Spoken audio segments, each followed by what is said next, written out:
14 ते 28 जानेवारी बीड जिल्ह्यात जमावबंदी आदेश लागू। संतोष देशमुख हत्या प्रकरण आणि जरांगेंच्या 25 जानेवारीपासूनच्या उपोषणाच्या पार्श्वभूमीवर निर्णय। तपासाबाबत अद्याप आवश्यक माहिती मिळाली नाही। आज अधिकारी बसवराज तेली माहिती देणार। सीआयडी एसआयटी अधिकाऱ्यांसोबतच्या बैठकीनंतर धनंजय देशमुखांची माहिती। बीड हत्या प्रकरणात तपास करणारे अधिकारी बदलले। तपास पथकात बसवराज तेली आणि अनिल गुजर यांना कायम ठेवलं। सुभाष मुठे, शर्मिला साळुंखे, दीपाली पवार, अक्षय कुमार ठिकणे नवे अधिकारी असणार।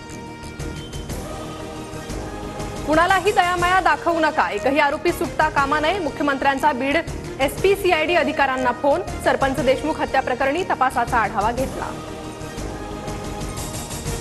बाळासाहेब ठाकरे स्मारक अध्यक्षपदावरून उद्धव ठाकरेंची हकालपट्टी करा। शिवसेना शिंदे गटाच्या बैठकीत ठराव। मुख्यमंत्री देवेंद्र फडणवीसांकडे लवकरच मागणी करणार। रामदास कदमांची माहिती। शिवसेनेची जवळजवळ काँग्रेस झालीये। पदाधिकाऱ्यांच्या बैठकीत भास्कर जाधवांचं मोठं वक्तव्य।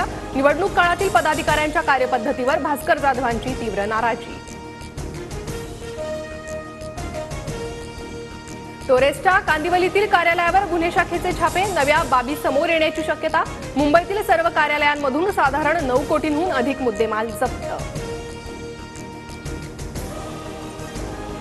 मकर संक्रांतीच्या निमित्तानं पंढरपुरातील विठ्ठल रुक्मिणी मंदिरात सजावट। 25 प्रकारच्या फळभाज्या आणि विविध फुलांचा वापर।